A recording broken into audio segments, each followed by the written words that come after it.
Hello everyone, welcome back to the channel. Justin speaking, and today I would love to talk about something that has been on the media a lot for the past few days, and that is absolutely relevant to um, our channel. It's the death of our brother George Floyd, and really it's a really sad situation.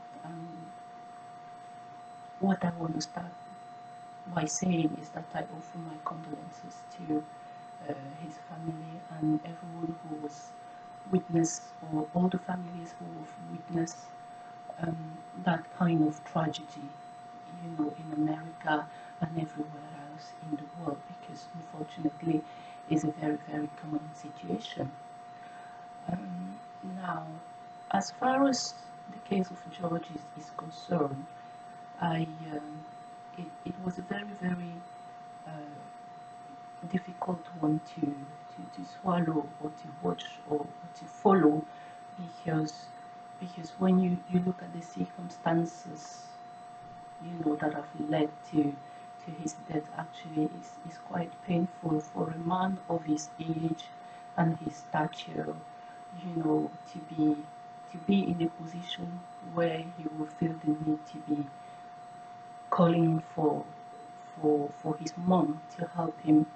Really, that was the bit that really that got me, the one that made me feel like, oh my god, none of us need to go through this kind of situation, because he's, I mean, in all his virility and his adulthood, he's a man, he's a father, he's a daddy, so he's already in the position where he's the one giving that kind of security, that protective, you know, reassurance to his family. But yet he's put in a position where, as an adult, as I said, as a father, and as a man, a strong man, he's still crying for.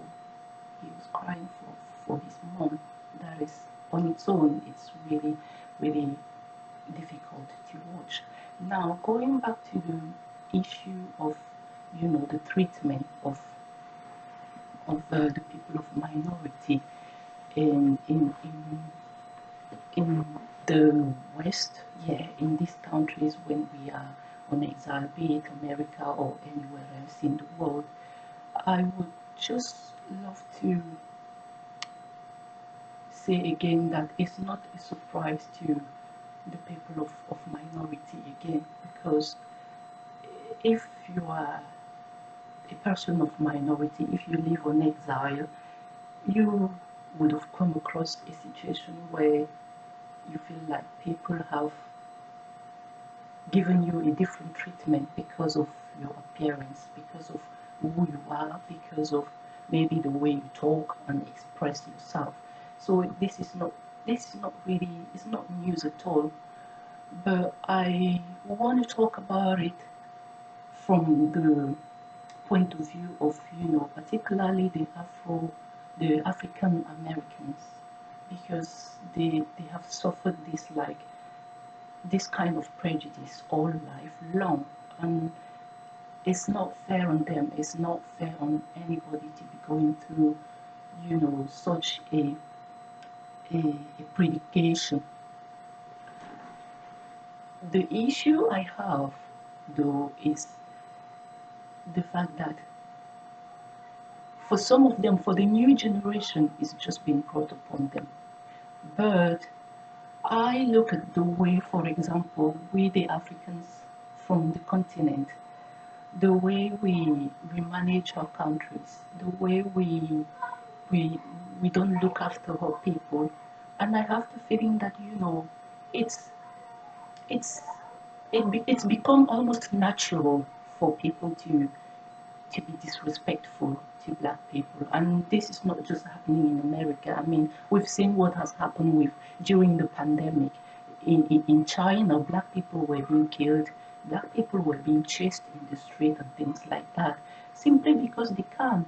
And I honestly and I deeply think that is also because Africans have not managed to earn the respect the respect that every people on the planet, that everyone deserves on this planet, on in the world. Because I think you look at people. I'll give you like some very basic examples. When you take the current president of America, all right, um, he's very proud about the fact that he's got a Scottish grandmother, and he's got some um, British uh, blood in his lineage. That is obviously because when he looks back at what the British people have become, the, the, the, the, the Scottish have been through a lot. I mean, the whole kingdom has been through a lot. There was the potato famine that led to the immigration of so many people, of so many English-speaking people to the United States. But then, since that potato famine happened, those countries have actually managed to get themselves back on track. And now they stand on the global platforms and they can talk, they have a voice, they are part of the G7 and all of those kind of things. Now, the reason why I'm saying this is because, you know, growing up as an African, when I was watching some programs on the TV, I remember, for example, even way after the independence of my country of birth, it was like we were shown on the TV how Asian people were still suffering from the effects of the world wars. Like, most of them, they were not even having all the members, like they were not having their feet, they didn't have their hands, but they were still achieving a little bit, and life was difficult. And today I look at those same Asian countries, I look back at them, and I think, oh my God, look at how much they've achieved. Look at where China is standing now, in the world. Look at where Japan and these countries have suffered things like atomic bombs being thrown at them, but they've been able to get back on track. And I look at all of that and I ask myself, why is it that us on the continent, why is it that us on the African continent, we cannot, why is it that we don't aspire for a better future? Why is it that we are still where we were after the independence of our countries? And sometimes we even like 3 or more steps back.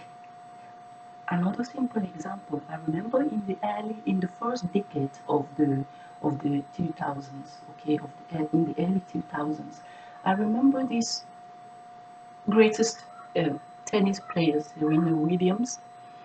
She was wearing the African flags in the Grand Slams in the competition because a few African countries had qualified for the World Cup. And I thought, oh my God, that is great. That is the best way of encouraging people to put your voice out there or to use your platform out there and say, hey guys, watch out these people from Cameroon. I remember that year Cameroon was qualified, Senegal and Nigeria were qualified for the soccer game, the football, the World Cup. But you're thinking, and as I said, that was in the early 2000s, the first decades of yes, of the millennium. And you look forward now. Let's fast forward 20 years later now, 15 years later. In some of those countries, you don't even have a stadium. I mean, it is pathetic. You look at, as I said, the example of Cameroon. The last time they were due to host the African Cup of Nations, they couldn't, and the games had been postponed because you cannot find 2 or 3 decent football stations in that nation. How do you want to be encouraged?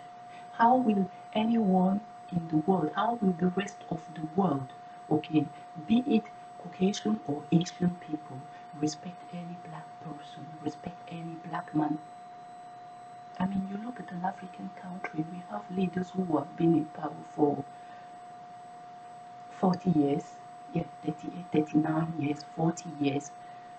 And honestly, respect is earned. It's not given. Is we could achieve, we could try for better. It's our aspirations that sometimes, the fulfillment of our dreams that makes us great. It's not by living in a kind of statu quo. And I'm talking about Africa in relation to the death of George Floyd, because I think that is also the problem of those Africans in America. They haven't asked for it, please don't get me wrong. But I think the problem is when you look back in history, and I think this could also be part of the reasons why African Americans have this issue, that when you look at an African man, it doesn't matter how successful they are. If you trace their family tree, everybody in America, it's a very, very common thing. Everybody will know that at some stage in their family tree, they have been slaves in the family. And that doesn't just look good on people.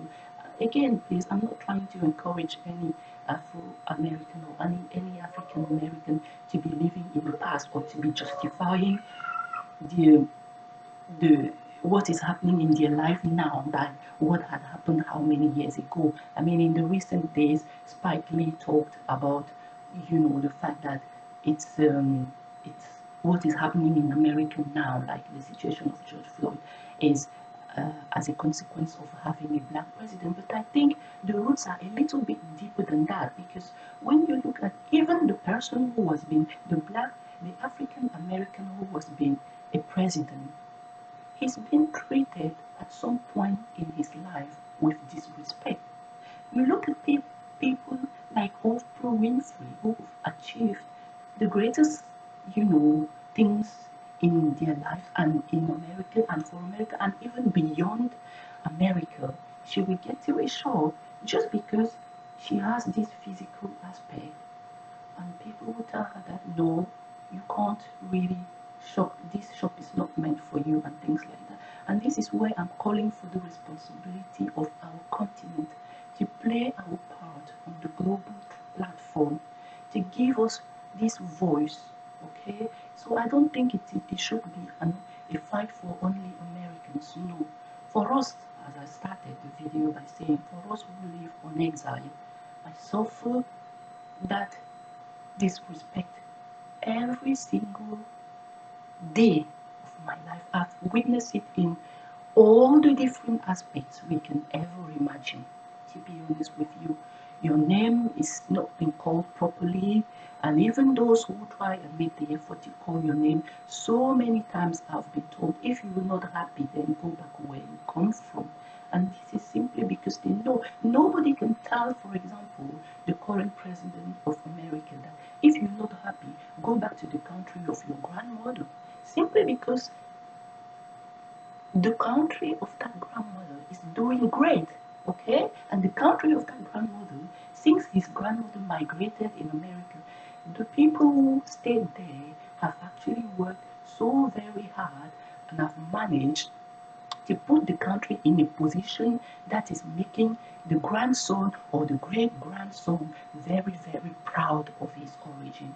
And I honestly believe that this is where the root of the, the disrespect, the root of you know of the treatment, the root of the bad treatment that we receive everywhere around the world is, please let us stand and make the world a different place.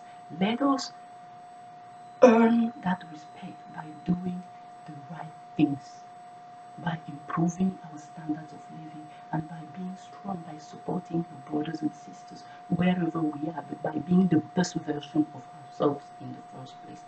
Thank you all for watching this video, and I will very much appreciate you guys to look forward to the next one, and I will appreciate also your comments if you have any, to help me improve whatever I've said or whatever I've mentioned in this video.